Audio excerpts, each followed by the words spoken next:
Hola, pues nada, bona nit, que no puedo estar allí hoy. Y nada, felicitar a Miguel por el hacer las dos fallas. Y bueno, me han explicado un poco de qué va la temática que estaréis allí todos esta noche. Y pues nada, pues un poco de anecdotario, ¿no? Yo me acuerdo que cuando hice Cuart Palomar con Paco y José Luis, pues bueno, somos amigos de Enrique Benedito, que lo tenéis ahí al lado.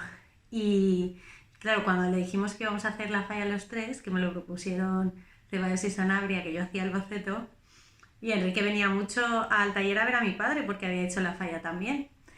Y nada, pues yo me imagino que se esperaría, pues no sé, algo un poco a lo mejor más clásico, o que me hubiese ayudado mi padre a hacer la figura, y no tenía ni idea de lo que íbamos a hacer. Y me acuerdo que me dijo, ¿ya tienes el boceto? Y le dije, sí, sí, pues nada, voy al despacho, lo cojo. Y me acuerdo que le saco el boceto, que era la del año del Mundo de Daniela, se lo enseño, mira el boceto, me mira a mí, mira el boceto, me mira a mí, nos miramos a los ojos, me dice, pero nena, esto es una chispa.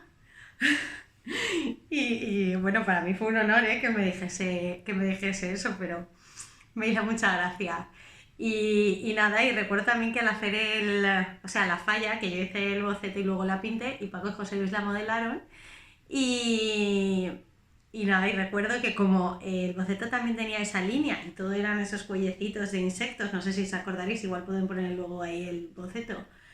Y recuerdo que José Luis me daba mucha risa porque también me llamaba y me decía, pero esto de la línea la tengo que modelar así con la radial. Y nada, yo me reía mucho y la verdad es que nos lo pasamos muy bien ese año los tres haciendo los versos. Y luego, claro, era todo como la niña brocheta, el trolebús, llamábamos, porque eran unos niños muy surrealistas, les llamábamos también de formas muy divertidas. ¿Y qué más? Nada, por otro lado también puedo contar un poco de mi padre, de la falla de los muebles.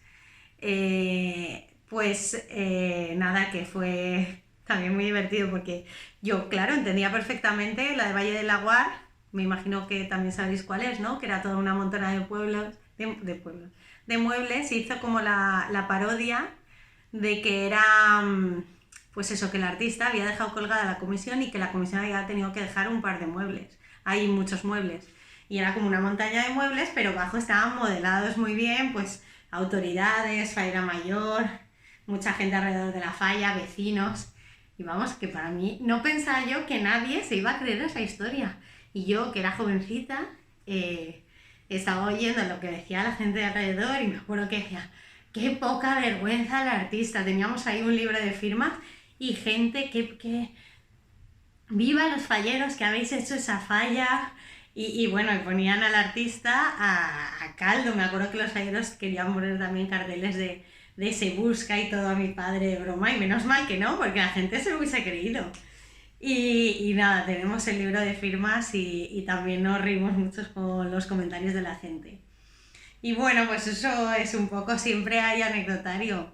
Recuerdo también que al principio, en la primera falla también, yo que almorzaba y almuerzo muchas veces, con los jubilados de la ciudad fallera, luego todos venían al taller a ver la falla. Me acuerdo que Guaita, que ya era mayor, ya ahora soy muy amiga de las hijas, que hago con ellas las carrozas, me decía, claro, yo ahí estaba pintando con lápices, con rotulador, todo tal cual era el dibujo lo plasmaba en la falla. Me acuerdo que venía Guaita y me decía, ay, una patineta para cambiar el color y tal.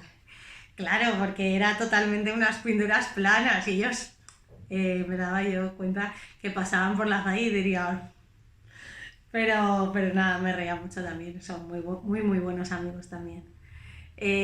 Así que nada, os mando un saludo desde Cartagena a todos, que vaya muy bien y que os riáis mucho.